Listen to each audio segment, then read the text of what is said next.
കുറേ മാങ്ങ ഒന്നിച്ച് കിട്ടിക്കഴിഞ്ഞാൽ എന്ത് ചെയ്യണമെന്ന് ആലോചിച്ചിട്ട് നിങ്ങൾ ഒരു കാരണവശാലും പേടിക്കേണ്ട. ഈ ഒരു ഐറ്റം ചെയ്താൽ തന്നെ നിങ്ങൾക്ക് ഒരു വർഷത്തോളം നമുക്ക് മാങ്ങ സൂക്ഷിച്ച് വെക്കാൻ വേണ്ടി പറ്റും.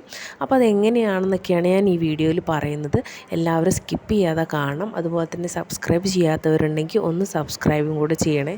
ഇന്ന് എനിക്കിവിടെ കസ്തൂരി മാങ്ങയാണ് കിട്ടിയിരിക്കുന്നത്. ഇതിൻ്റെ പ്രത്യേകത എന്താണെന്ന് വെച്ച് കഴിഞ്ഞാൽ തൊലി മുകളിൽ നല്ല കട്ടിയായിരിക്കും, എന്നാൽ ഉള്ളിൽ നല്ല മധുരവും ഒരു പ്രത്യേകതരം മണവും കേട്ടോ.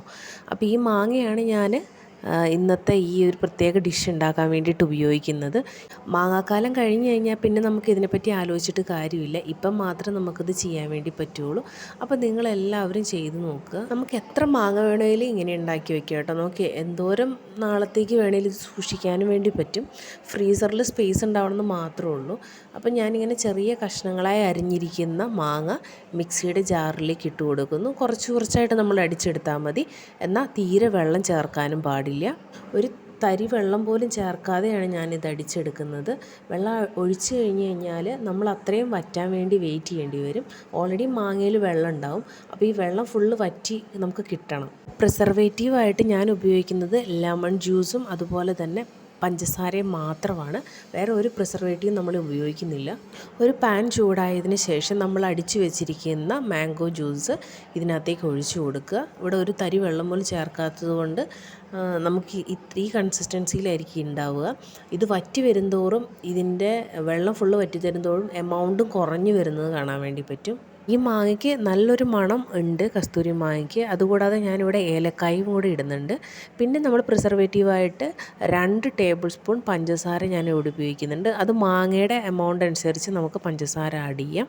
അടുത്തത് നമ്മുടെ ലെമൺ ജ്യൂസാണ്. അതിൻ്റെ കുരുവൊക്കെ കളഞ്ഞിട്ട് ഞാൻ ഇതിനകത്തേക്ക് ഒഴിച്ചു കൊടുക്കുന്നുണ്ട്. ഇതിൻ്റെ ഇടയ്ക്കിടയ്ക്ക് നമ്മൾ ഇളക്കി കൊടുക്കണം, അല്ലെങ്കിൽ വെള്ളമൊന്നും തീരെ ഇല്ലാത്തത് കൊണ്ട് ഇത് അടി പിടിക്കാനുള്ള സാധ്യതയുണ്ട്.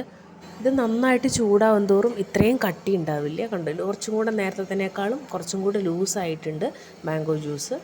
ഇതുണ്ടാക്കാൻ വേണ്ടിയിട്ട് നമുക്ക് ഹൈ ഫ്ലെയിമിൽ വയ്ക്കാം. പക്ഷേ ഒരു പ്രശ്നം എന്താ വെച്ച് കഴിഞ്ഞാൽ ഇത് നമ്മൾ ചിലപ്പോൾ നമ്മുടെ കയ്യിലൊക്കെ തെറിക്കാനുള്ള സാധ്യതയുണ്ട്. അപ്പോൾ അങ്ങനെ ഉണ്ടെന്നുണ്ടെങ്കിൽ നിങ്ങൾ ചെറിയ തീയിൽ കുറച്ച് സമയം എടുക്കുന്നുള്ളൂ, ചെറിയ തീയിൽ ഉണ്ടാക്കിയെടുക്കാം. ഇത് ഓൾമോസ്റ്റ് കുറുകി വന്നിട്ടുണ്ട്. ഒരു 90% ആയിട്ടുണ്ട്. പക്ഷേ ഇനിയും നമ്മളിത് കുറുക്കിയെടുക്കാനുണ്ട്. കാരണം വെച്ച് കഴിഞ്ഞാൽ ഒരു തരി വെള്ളം പോലും ഉണ്ടാവാൻ പാടില്ല. നമ്മളിത് കുറേ നാൾ കഴിയുമ്പോഴാണ് നമ്മളിത് ഉപയോഗിക്കുക. അപ്പോൾ വെള്ളമില്ലെങ്കിൽ അത്രയും കേടാവാണ്ടിരിക്കുകയും ചെയ്യും. പിന്നെ ഫ്രീസറിലാണ് നമ്മളിത് വെക്കേണ്ടതും. അങ്ങനെ നമ്മുടെ മാംഗോ പൾപ്പ് റെഡി ആയിട്ടുണ്ട്. ഇനി നമുക്കിത് പാത്രത്തിലാക്കി സൂക്ഷിച്ച് വെക്കാം. ഞാനിത് തീയൊക്കെ ഓഫ് ചെയ്തിട്ടുണ്ട്.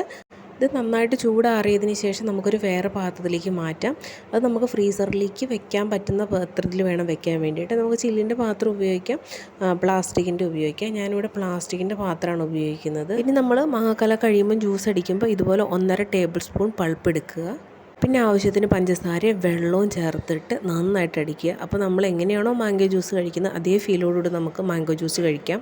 മാംഗോ എന്ന് പറയുന്നത് ഒരു സീസണൽ ഫ്രൂട്ടാണ്. അപ്പോൾ നമുക്കത് എപ്പോൾ വേണമെങ്കിലും കഴിക്കാവുന്ന വിധത്തിൽ ഇങ്ങനെ സൂക്ഷിച്ച് വെക്കുവാണെങ്കിൽ നമുക്ക് എന്ന് വേണമെങ്കിലും മാംഗോ ജ്യൂസ് ഉണ്ടാക്കി കഴിക്കാം.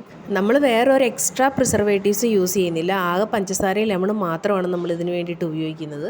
എയർ ടൈറ്റായ ഒരു കണ്ടെയ്നറിലാണ് നമ്മളിത് സൂക്ഷിച്ച് വെക്കുന്നത്. അതുകൊണ്ട് തന്നെ നമ്മൾ ഫ്രീസറിലൊക്കെ വെക്കുമ്പം ഒരു കാരണവശാലും നാശമാവാനുള്ള സാധ്യതയില്ല.